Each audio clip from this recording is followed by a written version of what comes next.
Hello, it's Tuesday, November 21st of 2023, and today, on this rainy day, I am taking a Tripper bus service from Bethesda, Maryland, a suburb of Washington, to New York City, in New York, of course. The bus will take me around the Beltway, up I-95, past Wilmington, onto the New Jersey Turnpike, over the Delaware Memorial Bridge, and through the Lincoln Tunnel into New York, obviously skipping some sections there.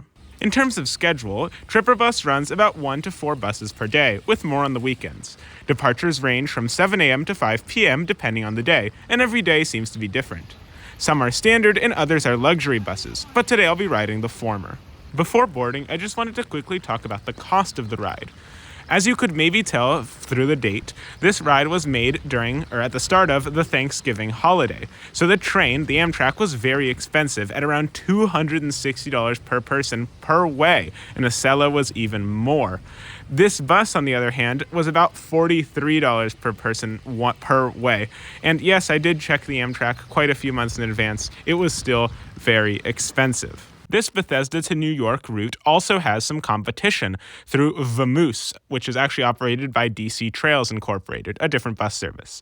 It departs and arrives at slightly different places, but is essentially the same journey, and the cost is about the same at around $50 for the standard ticket and a little more for the higher class ticket. And I've heard that the comfort level is similar, although I haven't ridden it yet, so I can't really give a comprehensive review.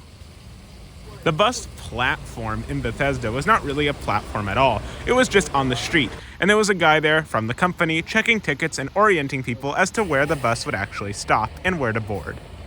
The bus arrived from Arlington, the first stop, a few minutes late. I gave my suitcase to the assistant to put under the bus and got on.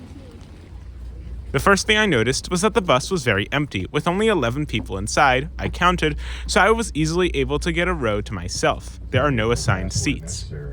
Power outlets are located under the seats toward the front in the center. The bus departed at 4:08, and the assistant gave us all the welcome safety brief through these really nice bus speakers. Black strip going toward the floor.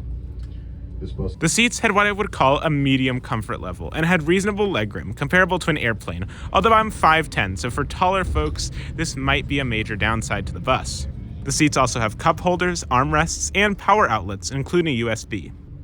The seats recline quite a bit as well, but I found it to be more uncomfortable than straight up because the back of the seats are pretty flat. The overhead panel on the bus had a useless stop request button, buttons for the reading lights, and other buttons that have probably never been used. Now enough about the seats, let's talk about the road. After making some turns through Bethesda, the bus got onto East-West Highway and turned left onto Connecticut Avenue towards the Beltway. Right after getting on the highway, the traffic began, and as it turned out, would last throughout a good part of the journey. Here you can see all of the cars in this high-quality, ultra-crisp footage, taken on a phone. We then peeled off onto the 95 and were stuck in this traffic all the way through Baltimore, which took forever. I learned on this trip that traffic is not very comfortable on a bus as you keep lurching back and forth. The bus stayed on 95 to go through the Fort McHenry Tunnel under the harbor, and right before entering, I was able to see this massive cruise ship.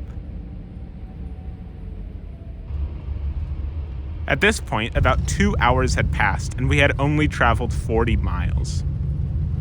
On the other side of the tunnels, the driver decided to take the express lanes on the highway, but that didn't help at all, and the traffic continued.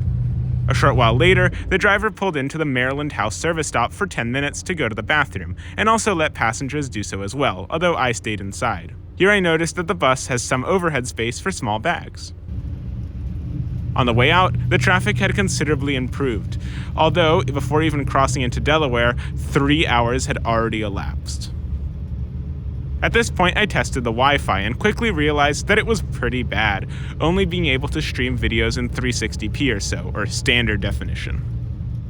Sometime later, we crossed the Delaware River over the Delaware Memorial Bridge, or as I like to call it, as the signs say, the Del Member, and continued on to the New Jersey Turnpike, on which we would stay all the way until the approach to the Lincoln Tunnel.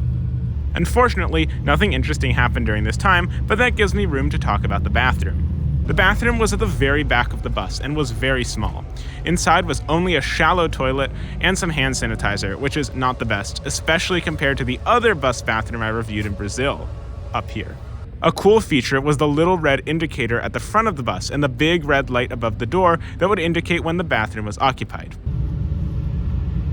Approaching the city, we passed the well-illuminated EWR Airport, more commonly known as Newark, and made a right on the 95 split through the ridiculously large and confusing New Jersey highways.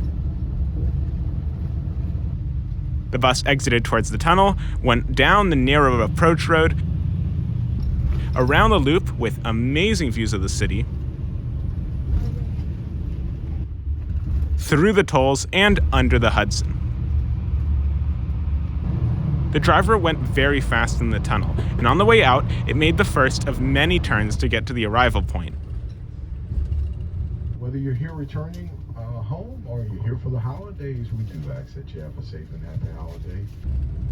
First, east down 34th, then up 8th Avenue, then 36th, then down 7th Avenue, and then back on 31st. I feel like there was probably a better way to do this, but that was the way that the driver took. The drop-off location is amazing, literally being at Penn Station. It's also across some parking lot used by other bus companies, especially Flixbus. We arrived at 10:22 p.m., but it took at least 3 minutes to stop the river of New York City traffic on 31st and pull into the parking spot. Now for my final thoughts. Taking the bus, the time from my door to Penn Station was nearly 7 hours, whereas the train would have been about 4 to 4.5 hours. So in terms of time, especially when there's holiday traffic, the train is a much better option. Although very delayed, it was not more so than the same trip would be by car, and there's not much the bus can do about the traffic. The nighttime rain didn't help either. I do wish they would be more accurate with the estimated arrival though, as 4 hours is a bit of a joke, even on the best days. The bus itself was perfectly fine as expected. If you live in the suburbs and don't mind a longer ride in exchange for a cheaper trip, the bus is a great option, but next time I'll definitely prioritize the train. If only it was a truly high-speed train, and if it was cheap, then it would be incredible. I would never take the bus. But overall, I'd give the bus an 8 out of 10, or a 4-star rating. Of course, with everything, manage your expectations. If you enjoyed watching this video, consider subscribing, and I'll see you all in the next one for some subway fun. Bye!